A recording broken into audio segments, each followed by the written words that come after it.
Ilara moved like a phantom through the hushed corridors of Mossad headquarters, her footsteps barely registering on the polished floor. Her presence, though quiet, commanded an unspoken respect, a recognition of the fierce intellect and unwavering resolve that lay beneath her composed exterior.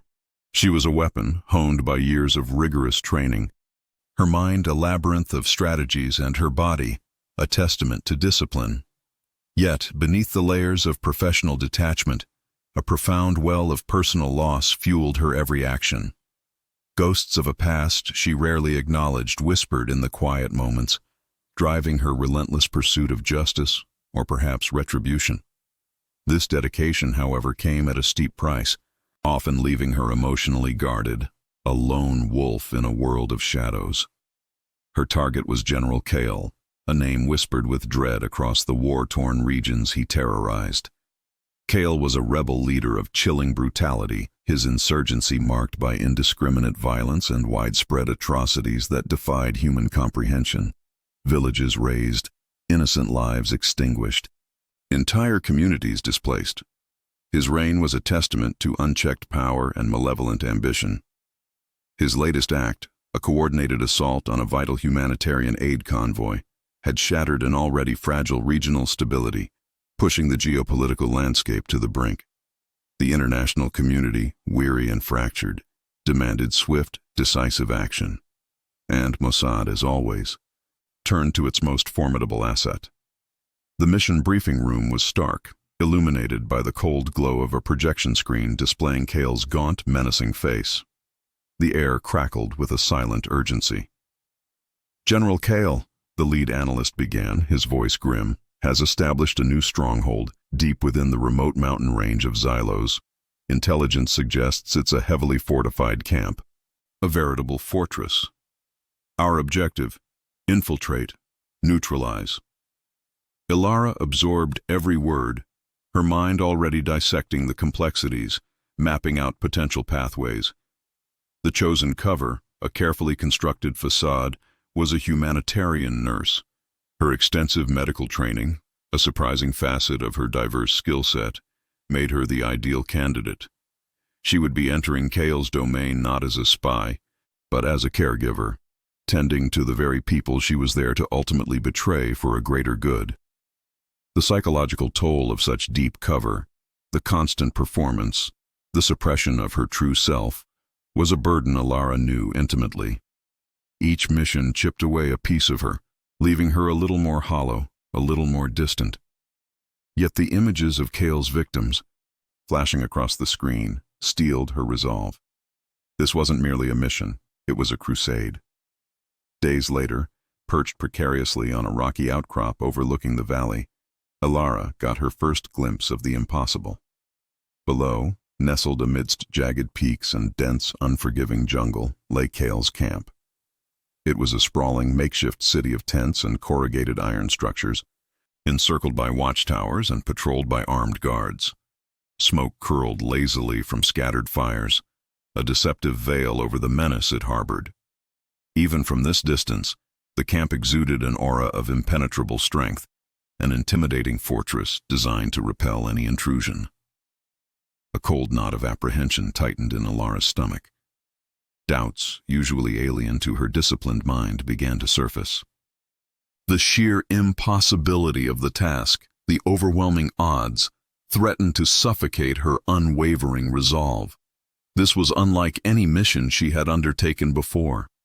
As the sun dipped below the horizon, painting the sky in hues of blood orange and bruised purple, Ilara watched the distant lights flicker to life within the camp.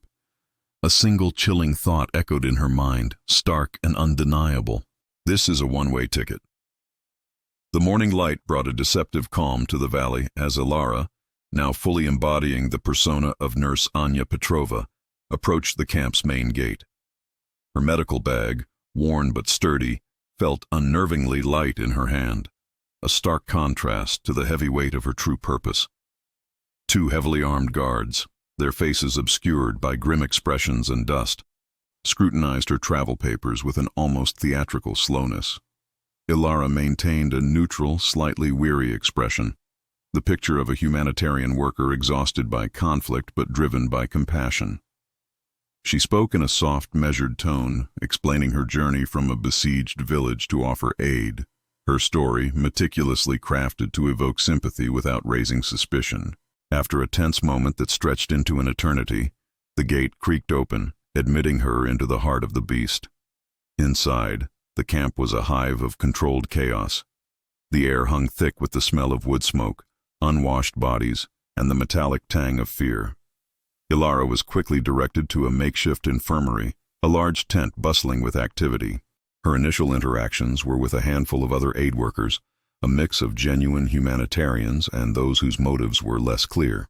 She observed them keenly, noting their habits, their anxieties, and their allegiances.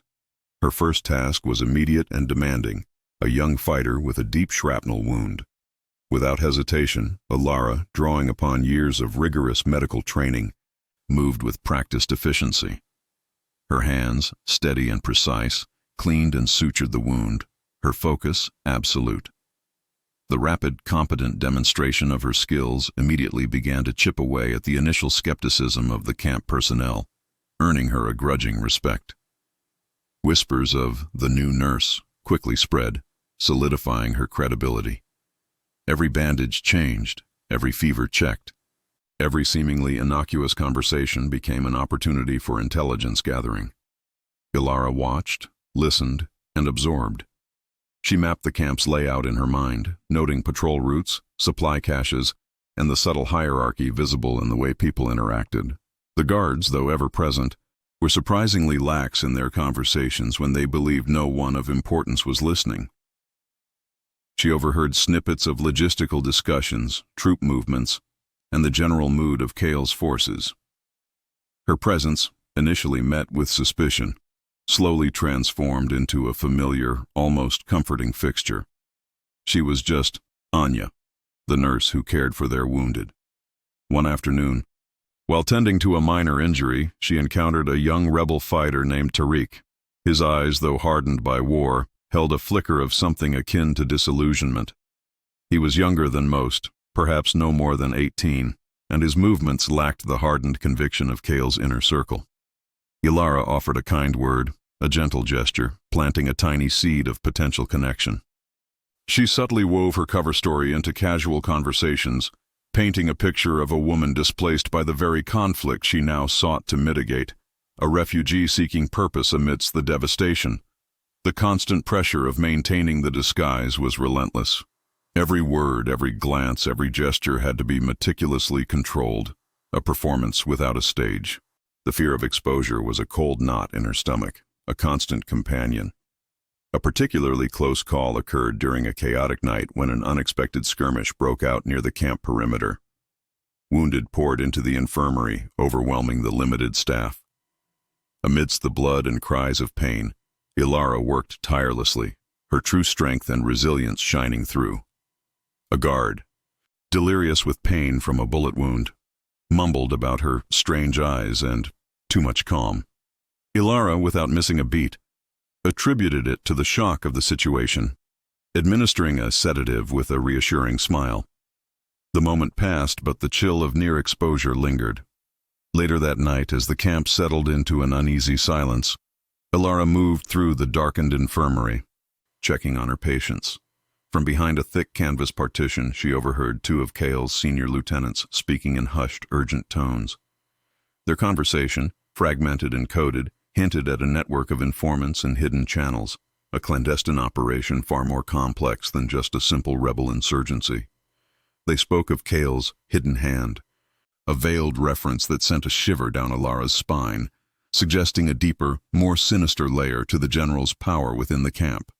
The whispered conversation Ilara had overheard echoed in her mind, a persistent hum beneath the surface of her daily tasks.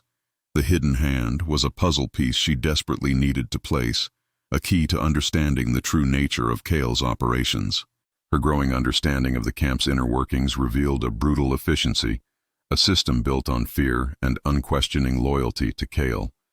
She observed the rigid hierarchy, the careful allocation of supplies, and the swift, often violent punishment for infractions. This wasn't a loose band of rebels. It was a highly organized, deeply entrenched force.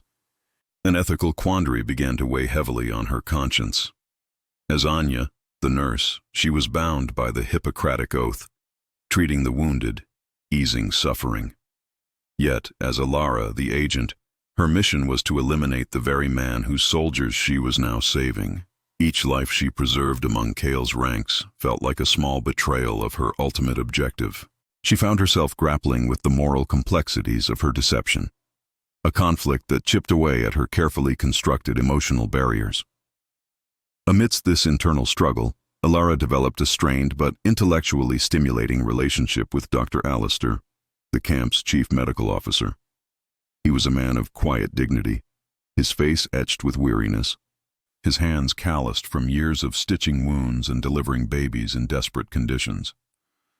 They shared a common ground in their medical values, a silent understanding of the sanctity of life, even in this place of death. Yet, their loyalties were diametrically opposed. Dr. Alistair, though clearly disillusioned, remained bound by an oath to his people, serving Kyle out of necessity rather than conviction. Alara, however, was there to dismantle everything Kale stood for. Their conversations were often veiled, testing the waters of trust, a delicate dance around unspoken truths. Kyle's cruelty was not merely rumored. Alara witnessed it firsthand. Public executions in the dusty central square served as grim reminders of his absolute power, the chilling efficiency of his regime. She saw the fear in the eyes of the villagers brought in for questioning, the casual brutality of the guards, and the utter disregard for human life that permeated every aspect of the camp. These sights solidified her resolve, momentarily eclipsing her ethical doubts. One afternoon, Tariq, the young rebel fighter she had met earlier, approached her with a hesitant request. His younger sister back in their village was gravely ill, and he had heard of Anya's remarkable healing touch. Alara saw an immediate opportunity. Helping Tariq would not only deepen her cover but also potentially provide an avenue for gaining deeper access and trust within the camp's more vulnerable echelons. She agreed, offering to provide medicine and advice, careful to maintain her persona as a compassionate healer. This interaction further fueled her internal conflict. The mission, stark and unforgiving, clashed with her evolving humanity. Tariq's genuine concern for his sister, his youthful idealism still flickering beneath layers of forced stoicism, resonated with a part of Alara she thought had long since been buried. She saw the good that could exist even within the rebellion's youth, a stark contrast to Kale's unyielding tyranny. Her observations eventually led her to Kale's personal quarters. They were heavily guarded, a clear indicator of their importance, but she noted the routines of the guards, the blind spots in their patrols. It was a potential entry point, a vulnerability she could exploit. While tending to a guard with a minor injury in the infirmary, her gaze drifted to a loose floorboard beneath a dusty cabinet. A flicker of intuition, honed by years of intelligence work, urged her to investigate. When the infirmary was empty later that night, Alara pried open the panel. Inside, she found a small, hidden compartment containing a collection of Kale's personal effects, a worn leather journal, a meticulously organized stack of coded letters, and a small antique locket. The discovery sent a jolt through her. This was more than just personal belongings.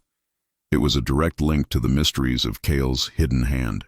Alara's fingers trembled slightly as she pulled the worn leather journal and the stack of coded letters from their hidden recess.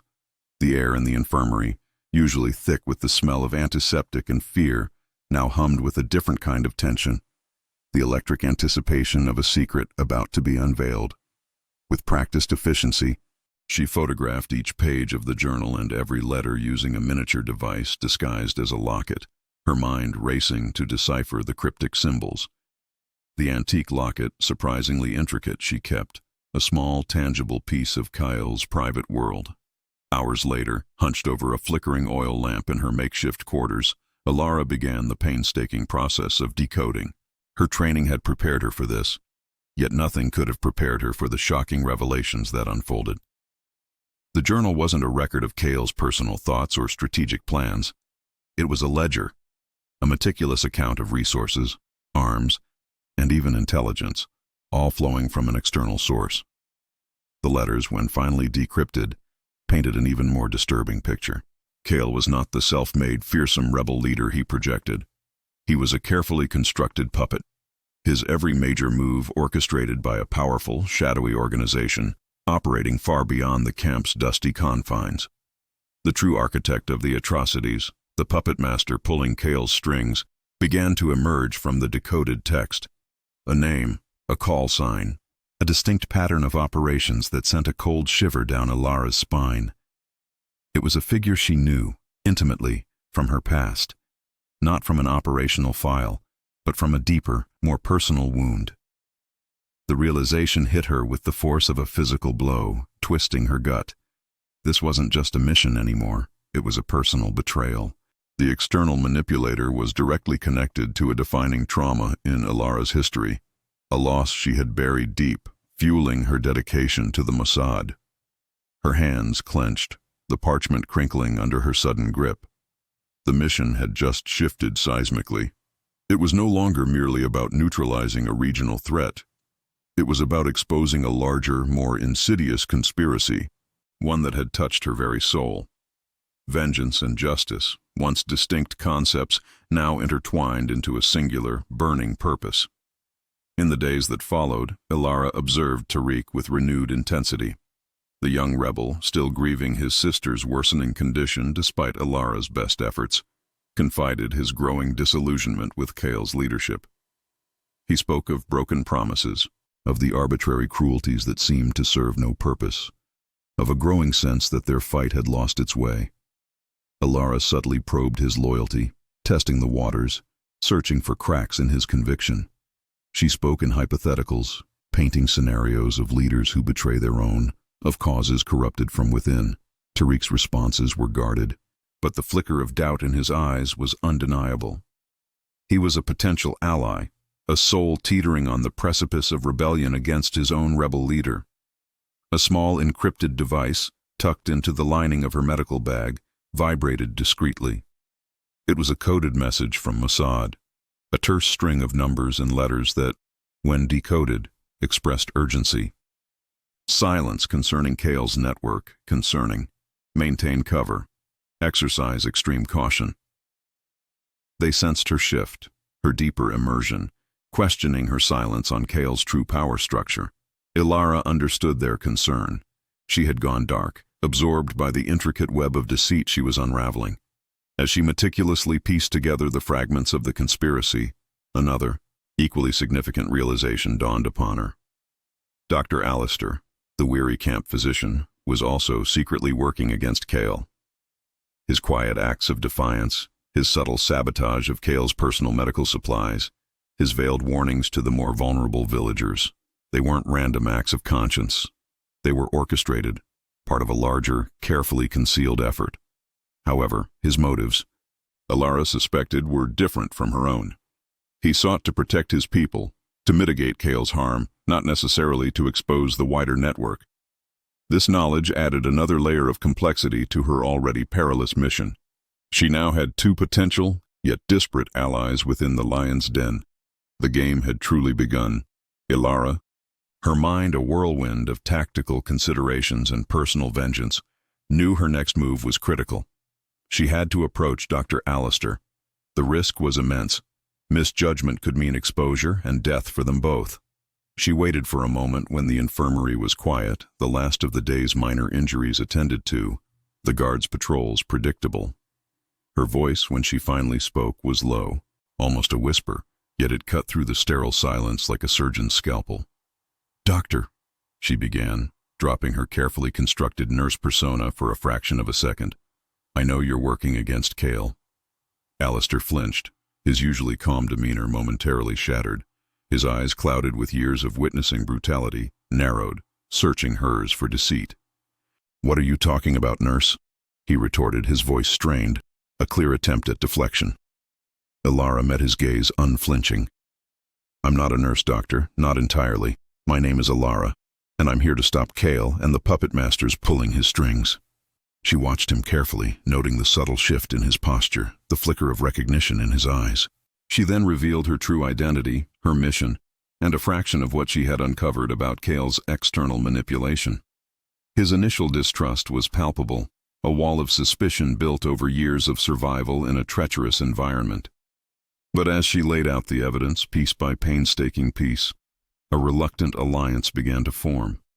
Their shared enemy, a monster who threatened their very existence, bridged the chasm of their differences.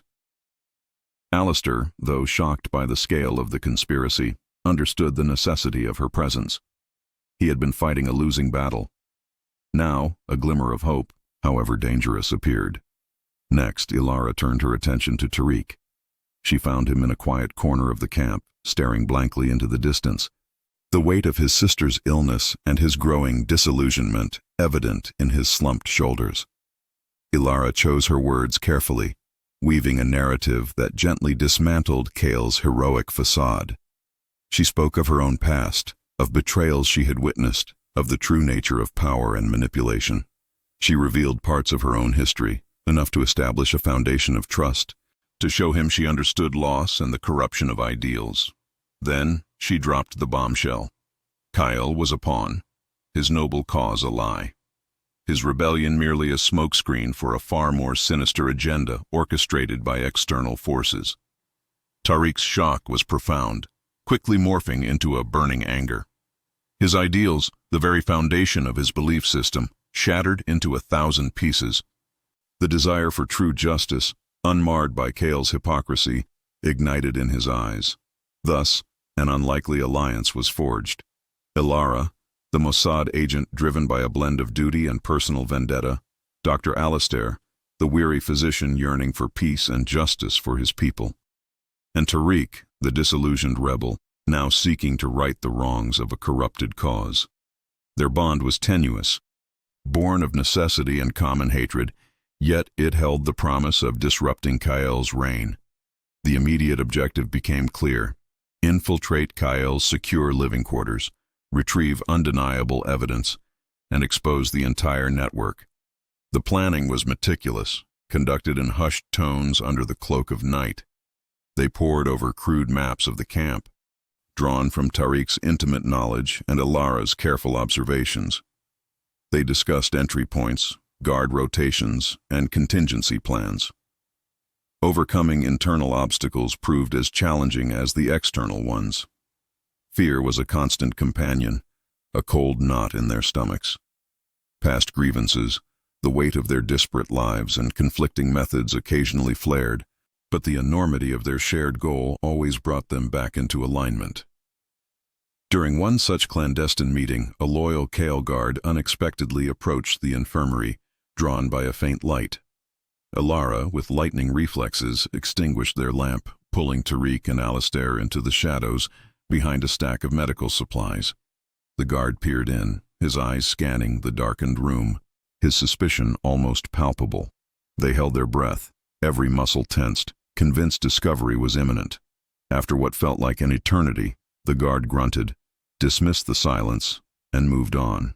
The close call served as a stark reminder: the stakes were impossibly high. Failure meant not just the end of their mission, but excruciating death for all three.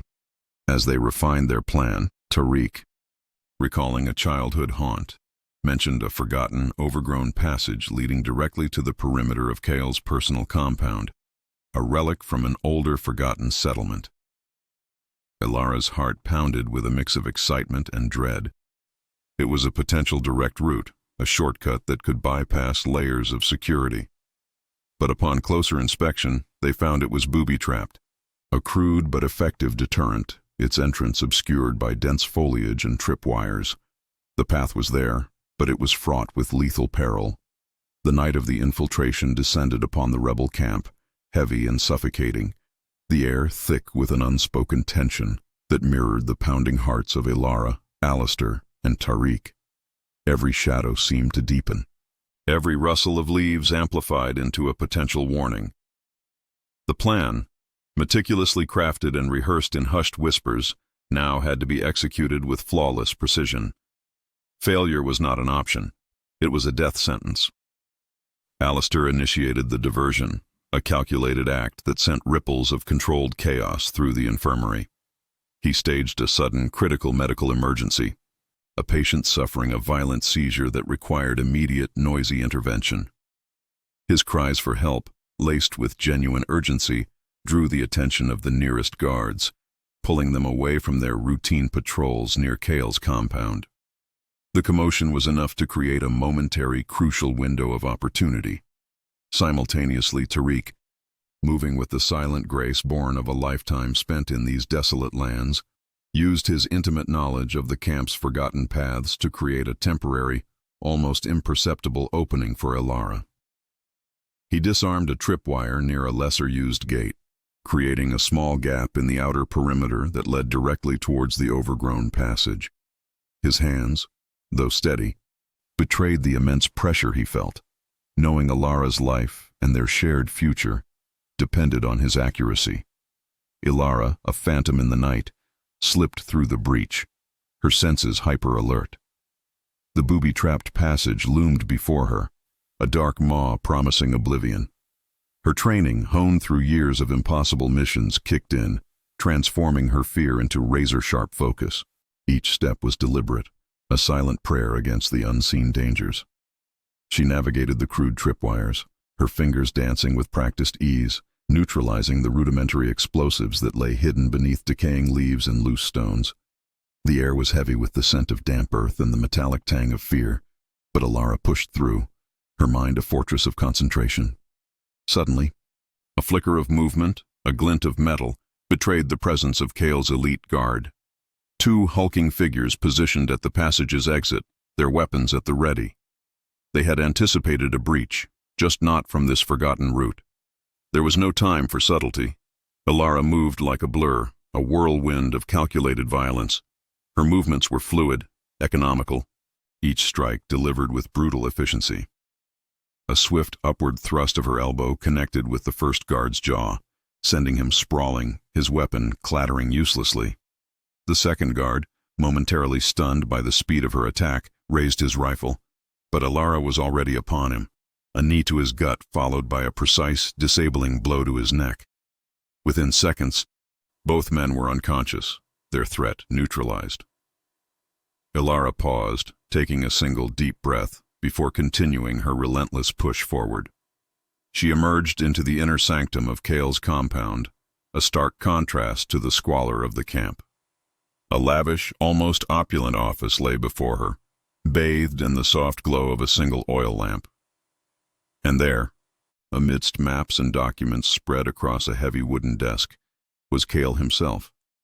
He was alone, engrossed in his plans, his back to the door, utterly oblivious to the silent predator who had just breached his supposedly impregnable fortress. Ilara moved closer, her footsteps soundless on the plush rug, her heart a drumbeat of vengeance and resolve. She reached him, her presence a cold shadow falling over his shoulder. "General Cale."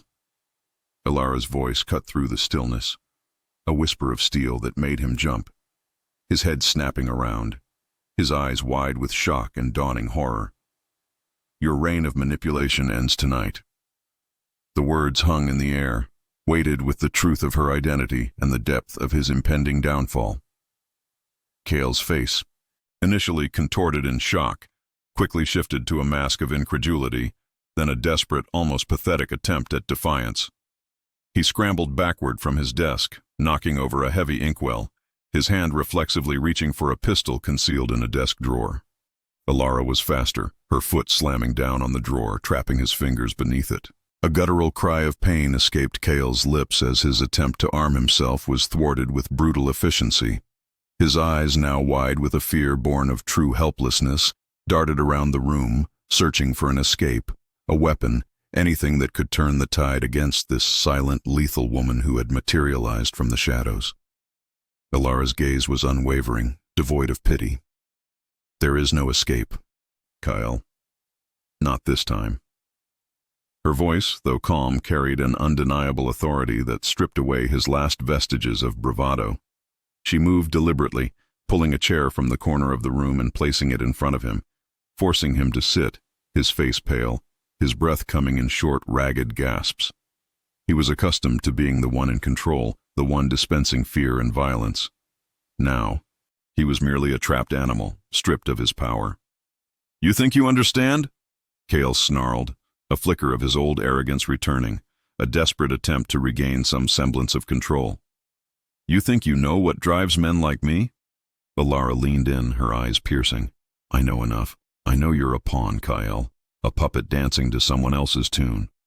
She reached into her pocket, producing a small encrypted device. With a few swift movements, she projected images onto the wall. Intercepted communications, financial records, photographic evidence of meetings Cale had held with a shadowy figure, a man whose face, though partially obscured, was instantly recognizable to Alara, the true architect of the atrocities, the one connected to her own haunting past. The projections flickered, revealing the intricate web of manipulation, the carefully orchestrated chaos designed to destabilize the region for profit and power. Kyle watched, his face slowly transforming from defiance to a chilling realization. He saw the cold, hard proof of his own insignificance, the undeniable evidence that he was merely a tool, a disposable asset in a far grander, more sinister game. His carefully constructed facade of ruthless leadership crumbled, replaced by the broken visage of a man facing the truth of his own pathetic existence. He was not the powerful general he imagined himself to be, but a fool, used and discarded. Just as Cale's spirit seemed to shatter, the door to the office burst open. Tariq stood there, his rifle held ready, his eyes scanning the room, then settling on Alara and the defeated general.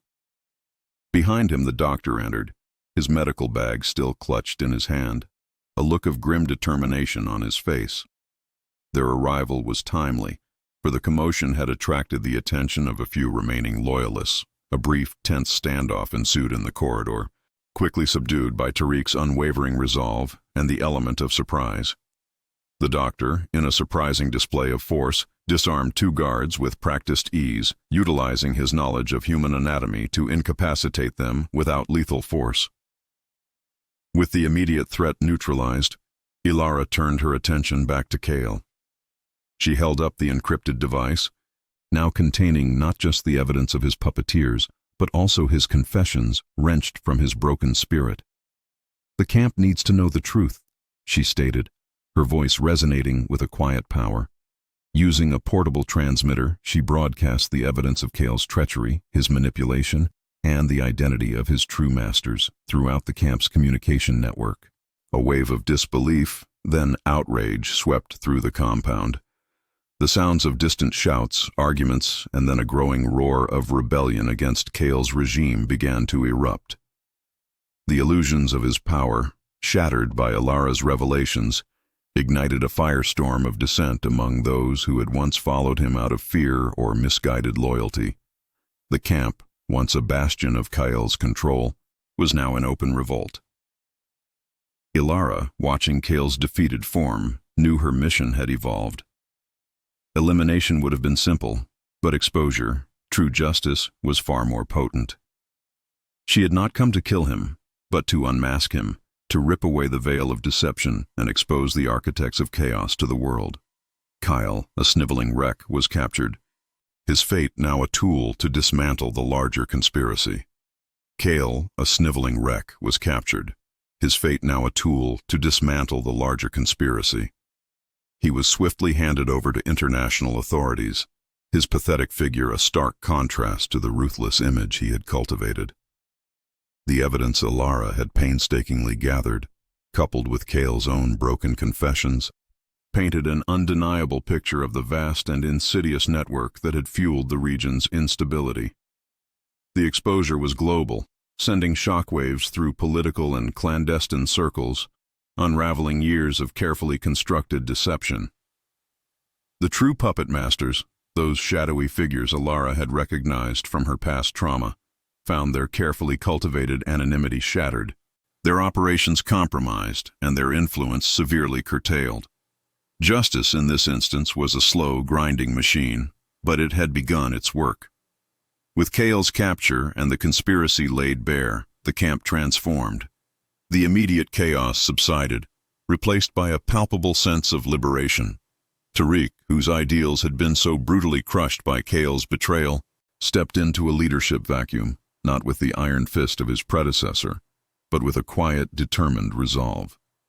He began the arduous task of organizing the disillusioned fighters, guiding them towards a genuine cause, rebuilding their shattered communities and establishing a future free from manipulation.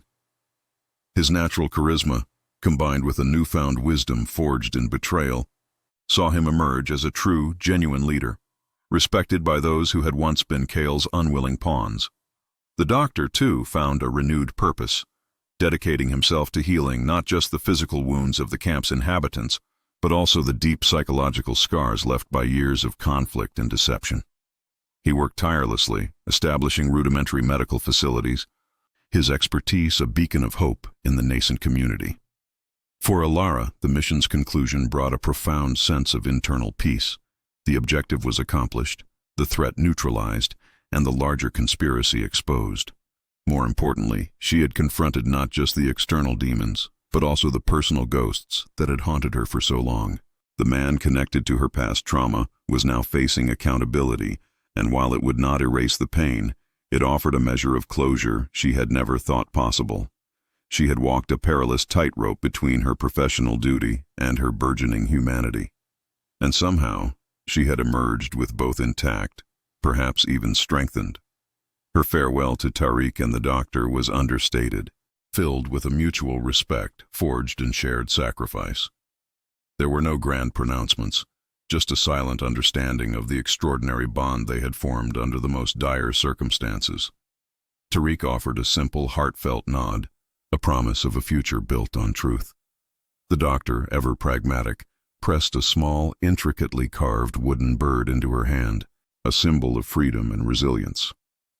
Alara knew their paths diverged now, but the impact they had on each other would endure. Her return to Mossad was, as always, bittersweet. She was hailed as a hero, her mission a textbook example of infiltration and intelligence gathering. Yet, she was forever changed. The sterile corridors of headquarters felt different. The faces of her colleagues, once so familiar, now seemed to belong to a world she had briefly left behind.